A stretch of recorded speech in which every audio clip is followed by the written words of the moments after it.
Beliau dipun semagaaken.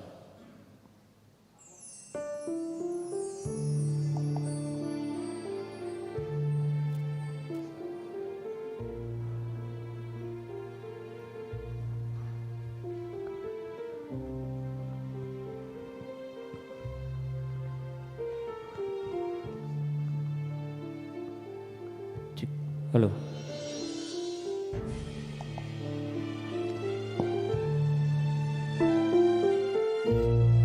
Assalamualaikum warahmatullahi wabarakatuh.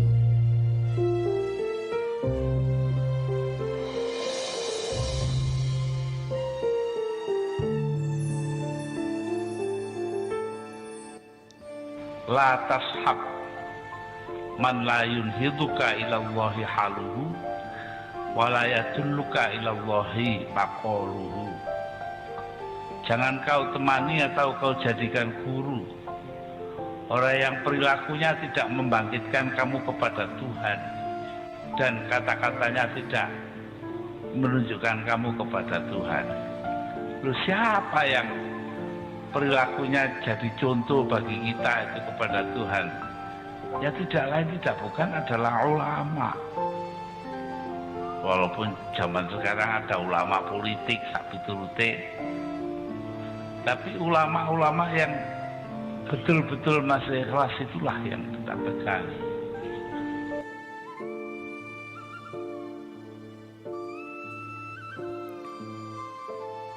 Rindu Gus Dur. Gus, aku tak tahu apakah aku merindukanmu atau sekedar mengingatmu. Tapi aku merasa kami membutuhkanmu saat ini. Bangsa dan negara ini sedang sakit, dan aku yakin engkau penyembuhnya.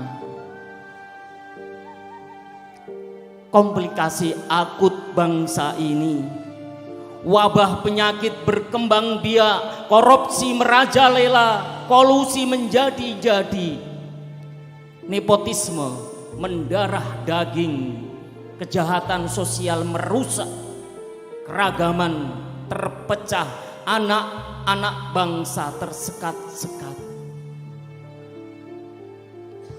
Gus, aku tahu engkau penawarnya. Obat paling mujarabnya ada pada lisan dan hatimu. Lalu kemana harus ku cari sosok penggantinya? Tak ada tabib, dokter, para medis yang mampu menakarnya. Yang ada adalah seperti orang-orang sok pintar dan bijak, tokoh-tokoh tidak layak jadi panutan, yang tak tahu mencari jalan keluar terbaik dari zaman serba tak pasti ini. Gus, haruskah aku berdoa agar Tuhan mengirimmu dalam wujud lain, wali misalnya, imam contohnya? Jika demikian kiranya, aku akan mengajak keluargaku, teman-temanku, saudara-saudaraku sebangsa dan setanah air yang punya tekad dan idealisme sama, Bhinneka Tunggal Ika, untuk berdoa secara khusyuk agar engkau bereinkarnasi, mewujud kembali dalam sosok baru dan paripurna. Sekedar mampir.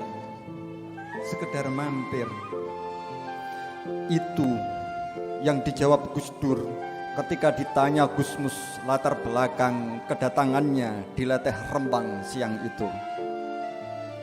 Gusmus agak heran, kenapa Gus Dur masih saja bersilaturahim ke kediamannya. Padahal beliau masih proses pemulihan dari sakit yang dideritanya. Gusmus keluar rumah untuk menyongsong sahabatnya itu. Setelah saling berpeluk dan bersalaman, Gus Dur berserta rombongan kecil itu dipersilahkan masuk dengan ramah. Gus Dur yang ditemani Ibu Sinta Nuriyah duduk lesehan, bahkan terkadang tiduran untuk sekedar menepis lelahnya di perjalanan. Gus Dur memang sering mampir ke rumah Gusmus ketika melewati kota Rembang dalam setiap perjalanannya. Meski sebelumnya Gus Dur bilang mampir hanya sebentar, namun kenyataannya 2 jam telah berlalu.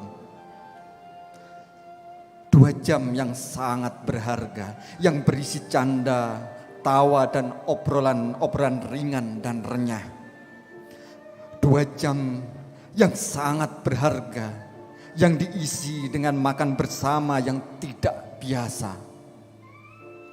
Ya, tidak biasa. Karena Gus Dur begitu lahap menyantap suguhan sederhana dari Gusmus. Padahal saat itu Gus Dur jarang sekali makan, atau kalaupun makan hanya sedikit karena sakit yang dideritanya. 2 jam yang sangat berharga, yang harus berakhir dengan bisikan halus. Gus, aku harus segera berangkat ke Tebu Ireng. Aku dipanggil Simbah. Gusmus tersenyum mengangguk, paham dengan ucapan sahabatnya itu.